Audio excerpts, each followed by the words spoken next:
कई बार क्या होता है कि भक्ति करते करते आंखों में आंसू आ जाते हैं, इसका मतलब क्या कनेक्शन क्या होता है ये सब? भक्ति करते करते या भजन सुनते सुनते या जप करते करते आपकी आंखों में जब आंसू आ गए, इसका मतलब आप अटैच हो रहे हैं ईश्वर के साथ। जब आप अटैच होंगे, उस दिव्य शक्ति के साथ जब अटैच होंगे, तो आंसू आना तो स्वाभाविक बात है। और मेरा तो ये मानना है कि भजन करते वक्त जिसकी आंखों में आंसू आ गए ना, उसकी जन्म मरण से मुक्ति हो गई, उसको दोबारा जन्म नहीं लेना पड़ेगा, क्योंकि वो इतना नज़दीक हो जाता है ईश्वर के, इतना कनेक्ट हो जाता है कि उसकी मुक्ति निश्चित है। हर कैटेगरी होती है, उसमें ना स्कैम होते हैं। क्या जगराता जागरण करने वाले भी स्कैम करते हैं क्या लोगों के साथ में? स्कैम करते हैं, बिल्कुल करते हैं। जो सच्चे सुच्चे नहीं बैठते जोत के पास, वो एक बहुत बड़ा स्कैम है ना। कुछ लोग मदिरा पीते हैं, जगराता करने के बाद पीते हैं या पहले पीते हैं, ऐसा भी होता है, मैंने सुना है और मैंने देखा भी है। तो जगराता होने के बाद भी पी रहे हैं, तो इसका मतलब वो वैष्णो से नहीं जुड़े हुए ना। माता वैष्णो, आपने देखो ढाबे पे लिखा होता है वैष्णो ढाबा, मतलब वहाँ पे मांस मदिरा नहीं मिलेगा, इसका मतलब होता है वैष्णो ढाबा। आप वैष्णो के भक्त हैं, आप वैष्णो का जगराता करते हैं, ना तो आपको पहले मदिरा का सेवन करना चाहिए, ना आपको बाद में करना चाहिए, और जीवन पर्यंत आपको इन चीजों का सेवन करना ही नहीं चाहिए अगर आप जगराता करते हैं, अगर आप माता रानी की चौकी करते हैं। तो इसमें सेलेक्ट करने से पहले सबसे पहले ये ध्यान देना भी जरूरी है कि आप जिस पार्टी को बुला रहे हैं, जो भी टीम आएगी, वो बिल्कुल सच्ची श्रद्धा से आए, सच्चे भक्त हो माता के। वो बिल्कुल सिलेक्ट करना चाहिए, क्योंकि जहां आपको भक्ति नजर आए, ऐसे ही इंसान को आप अपने घर में जगराता करने के लिए बुलाएं।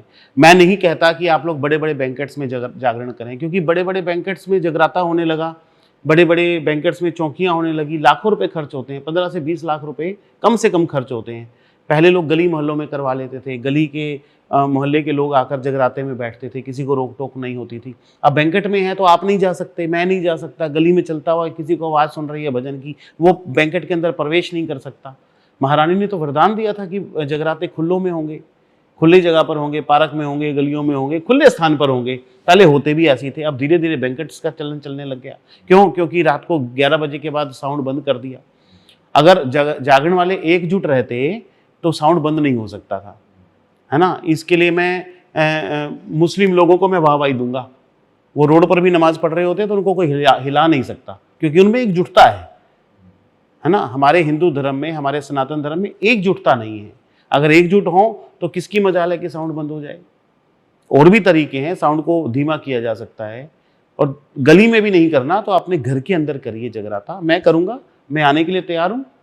कोई ज़रूरत नहीं है कि आप बहुत खर्चा करें, बहुत सारे लोगों को खाना खिलाएं, कोई ज़रूरत नहीं है। आप आलू पूरी की सब्जी बनाएं, उससे भंडारा कर दें, आप अपने घर के कमरे में जगराता कराएं, मैं करने के लिए तैयार हूं। बिल्कुल कोई ज़रूरी नहीं है कि आप 20 लाख का खर्चा करें। गरीब लोग तो जगराता करा ही नहीं सकते। गरीब लोग अगर ये सोचें कि मुझे माता रानी का जागरण कराना है, तो वो आज की डेट में जागरण नहीं करवा सकते हैं, चौकी नहीं करवा पाते हैं, क्योंकि उनको देख जो है उनका ऐसा हो गया कि हमारे पास 15-20 लाख होगा तब हम माँ को मनाएंगे। तो इसमें गलती तो फिर हम लोगों की है, क्योंकि हमने ऐसे स्टैंडर्ड सेट कर दिए हैं कि जब भी जगराता जागरण होगा तो वो एक प्रॉपर स्टेज होगा, उसमें बनेगा।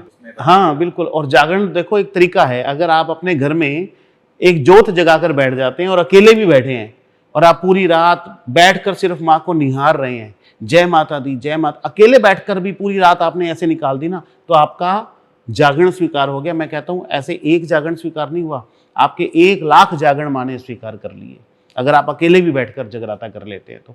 कोई जरूरी नहीं है कि पूरा आडंबर करना, बहुत से लोगों को बुलाना।